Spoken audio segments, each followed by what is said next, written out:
사실 중국에선 최근 몇 년 동안 불량 백신 파동이 끊이지 않았습니다.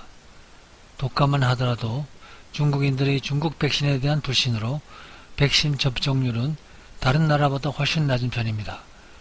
세계보건기구 통계에 따르면 2018년에서 2019년 중국에서 독감 예방주사를 맞은 사람은 전체 인구의 2%에 불과했습니다.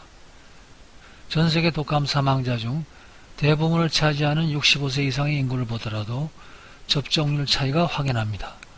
중국에서 65세 이상 독감 백신을 접종한 비율은 7%였습니다. 같은 연령층에서 접종률 1위는 한국이고 중국은 13번째로 한국보다 훨씬 낮은 수치인 것입니다. 그뿐만 아니라 툭하면 터지는 가짜 백신 사건 때문에 중국인들 사이에서는 중국 백신에 대한 불신이 여전히 큽니다. 중국 사회를 큰 충격에 빠뜨린 것은 영유아 대상 간염 백신과 DPT 백신 25만여 개가 불량으로 확인된 것입니다. 2013년엔 간염 백신으로 다수의 어린이가 숨졌고 2016년에 불량 DPT 백신이 중국 전역에 대량 유통된 것으로 밝혀져 중국이 발칵 뒤집혔습니다. 결국 백신이 접종을 받은 유아가 숨지면서 중국에서는 백신에 대한 불신이 더욱 강해졌습니다. 또한 2017년 11월 우한제약사 우한생물생산이 판매한 DPT 백신 40만 개가 아무런 효과가 없는 불량으로 밝혀진 적도 있습니다. 가장 대표적인 것은 2018년 중국 지린성 백신 조제사 창춘 창성바이오테크놀로지의 불량 백신 사건입니다. 2018년 이 회사에서 광견병 백신 11만 개가 유효기간이 지난 원료로 제작됐다는 것이 밝혀졌습니다. 제조 날짜를 회사가 조작한 것으로 밝혀졌습니다. 2020년 9월 16일 중국 매체 펑파에 따르면 란저우시 위생건강위원회는 전날 공식 홈페이지를 통해 지난해 발병한 브루셀라병 집단 감염 사태에 대한 조사 결과를 발표했습니다.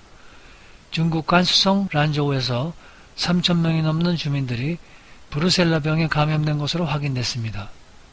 지난해 7월 26일부터 8월 20일까지 중무 란저우 생물제약회사 공장이 동물용 브루셀라병 백신을 생산하면서 사용기간이 지난 소독제를 사용해 생산 장비 저장 탱크를 소독했으나 그 생산 발효시설에서 나온 폐기물이 제대로 살균되지 않았고 브루셀라균이 포함된 폐기물이 에어로솔 형태로 외부로 퍼졌다고 합니다. 코로나19에 이은 또 하나의 집단 감염 사태로 불안감이 높아지고 있는 상태입니다. 백신 공장에서 퍼진 브루셀라균이 강한 바람을 타고 공장 남동쪽에 있던 란저우 동물연구소 쪽으로 확산됐다고 했습니다. 지금까지 3,245명이 감염된 것으로 확인됐습니다.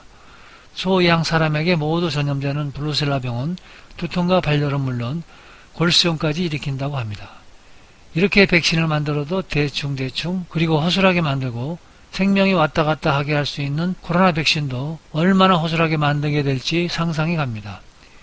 비용면에서도 일부 중국인들이 백신 접종을 거리는 요인 중 하나입니다. 중국에선 일부 지역을 제하고 대부분이 접종 비용을 본인이 부담해야 하는데 가격도 엄청 비쌉니다. 이번에 중국 시노팜이 개발한 코로나19 백신 가격은 이해 접종 기준으로 1,000위안 하나로 17만 3천원으로 책정되면서 중국이 코로나19 사태를 외교카드 하나로 활용하고 있을 뿐만 아니라 백신 장사를 하고 있다는 비판이 일고 있습니다.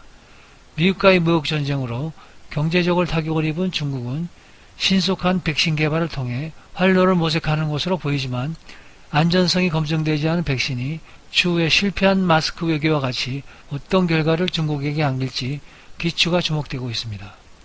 한국에서는 현재 복수 언론 보도에 따르면 우리나라 국민 60%인 약 3천만 명이 맞을 수 있는 양의 우한폐렴 해외 백신 확보에 나선다고 합니다. 이를 위해 예산 1,723억 원도 확보했다고 합니다. 도표에서는 아직 중국 백신이 포함되고 있지는 않으나 2020년 9월 10일자 보도에 의하면 보건복지부에서 중국의 시노백 백신을 구입하려고 하고 있습니다. 이제까지 말한 중국 백신의 흑역사를 알면서 이것을 접종하려고 하는 사람이 있을지 의문입니다.